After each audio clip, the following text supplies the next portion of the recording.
Om Swastiastu. Assalamualaikum warahmatullahi wabarakatuh.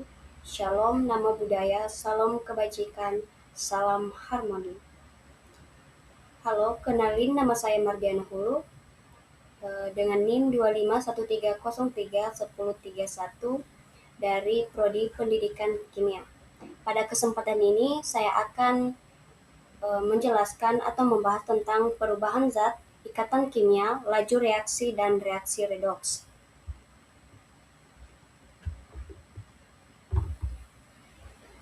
Baik, pada nomor 1 membahas tentang es mencair lalu mendidih.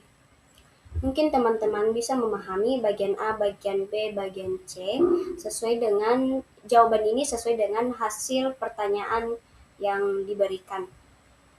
Pada nomor 1 ini bagian A-nya es mencair dan air mendidih termasuk perubahan fisika karena perubahan ini disebut fisika karena tidak menghasilkan zat baru, zatnya menetap H2O dan hanya berubah hanya wujudnya yang berubah. Dan juga untuk mencairkan 100 gram es diperlukan energi sebesar 33,400 Joule. Masuk pada pembahasan yang kedua, yaitu gula dipanaskan hingga hitam dan berbau gosong. Pada bagian ini menjelaskan, mungkin kita bisa memperhatikan bagian A, bagian B, dan bagian C menjelaskan gula yang dipanaskan mengalami perubahan kimia, di mana perubahan kimia ini dipanaskan hanya berubah warna, berbau gosong, dan juga berbentuk zat baru sehingga tidak bisa kembali seperti semula. Nomor 3 membahas tentang besi berkerat.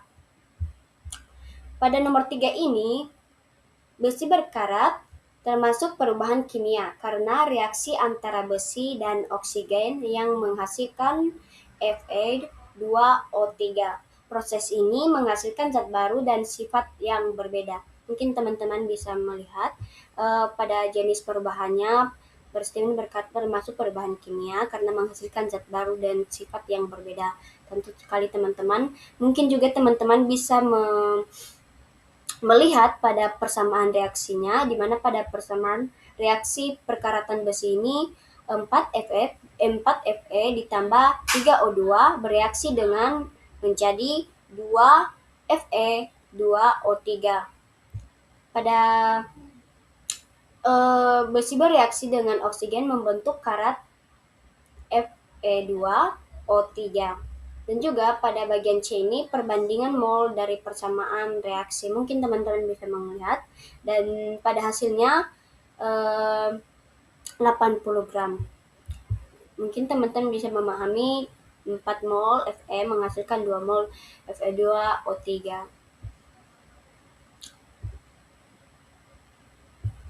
Lanjut pada nomor keempat, yaitu membahas tentang ikatan hidrogen, di mana pada perbedaan H2O titik didih lebih tinggi dari H2S. H2O ini memiliki ikatan hidrogen yang kuat, sedangkan H2S ini memiliki gaya antar molekul lemah. Dan juga pada molekul H2O ini bersifat polar. Dan pada bagian C ini pasangan elektron H2O banding dengan 2 pasangan ikatan dan 2 pasangan bebas. Yang kelima membahas tentang ikatan ion. Pada kelima ini senyawa titik leleh tinggi dan menghantarkan listrik. Mungkin teman-teman sebagai contohnya saya ambil dari contohnya sesuai dengan soalnya, yaitu NaCl. Nanti pada perhitungan 0,5 mol NaCl menghasilkan 1 mol ion. Yang keenam yaitu tentang ikatan nitrogen. Dan juga pada ikatan nitrogen ini membahas gas nitrogen, di mana pada molekul N2 memiliki ikatan kovalen rangkap 3 dan juga orde ikatan tinggi menyebabkan ikatan kuat dan molekul stabil.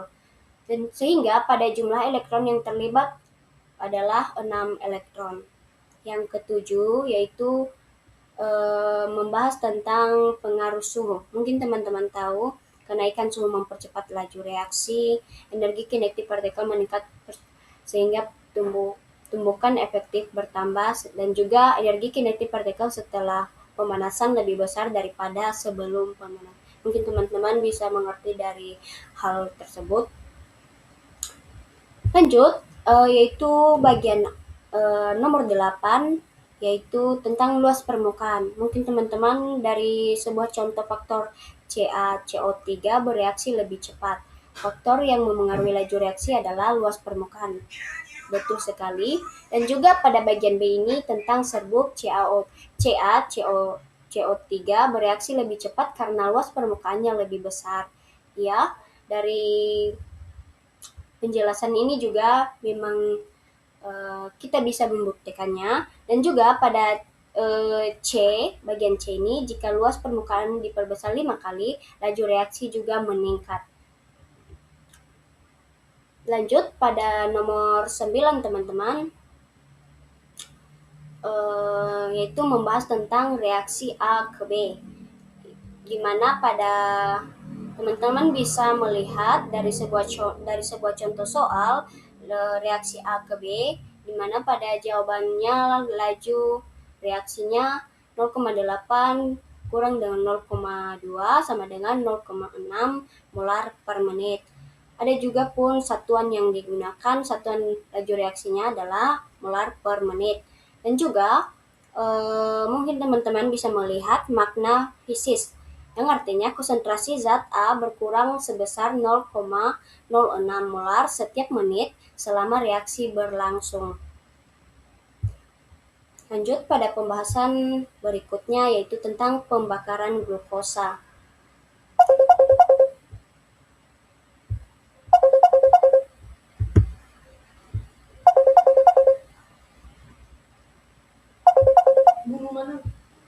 Oke, saya lanjutkan pada pembahasan nomor 10 tentang pembakaran glukosa atau reaksi redoks, di mana reaksi redoks melibatkan oksidasi dan reduksi.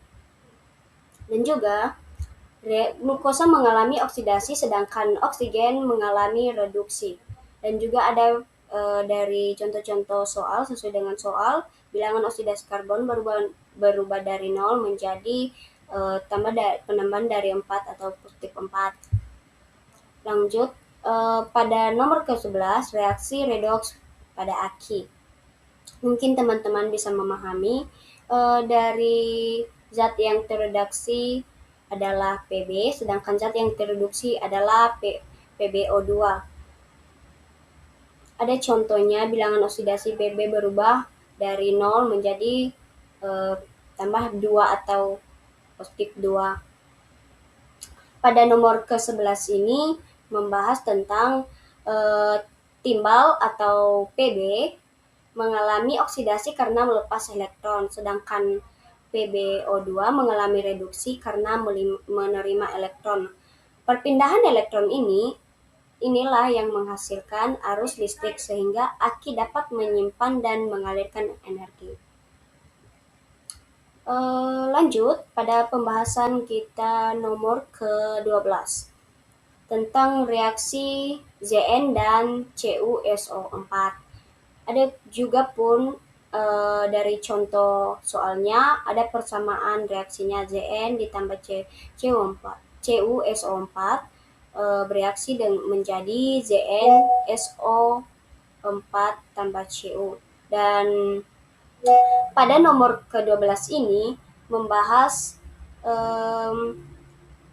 bereaksi dengan larutan, di mana pada Seng atau Zn bereaksi pada larutan CuSO4, di mana Zn melepas elektron sehingga mengalami oksidasi dan bertindak sebagai reduktor, sedangkan ion Cu2 menerima elektron sehingga mengalami reduksi, ia bertindak sebagai oksidator. dan hasil reaksinya adalah logam tembaga aca atau Cu.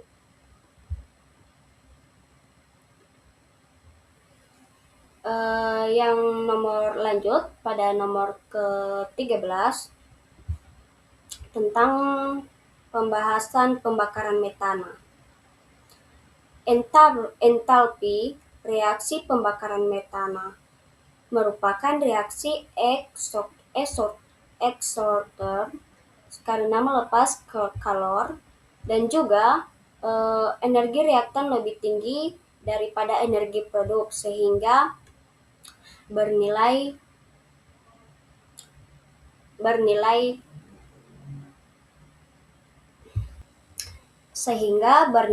negatif. Dan juga ada contoh-contohnya dengan jawaban dari soal yang diberikan. Kalor yang dilepaskan pada pembakaran 5 mol CH4 adalah 4,450.